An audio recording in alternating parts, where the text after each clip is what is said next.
पवन भाई, हाँ यहाँ थोड़ा देखो। चलो चलो।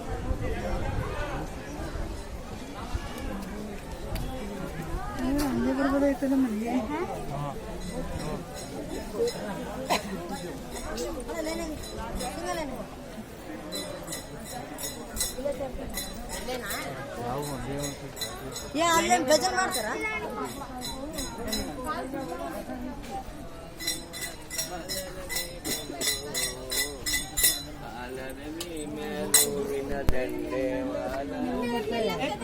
ಸ್ವಾಮಿ ನೋಡ್ಬೇಕು, ಅದು ಗಾಡಿ ಬಿಟ್ಟಾಗ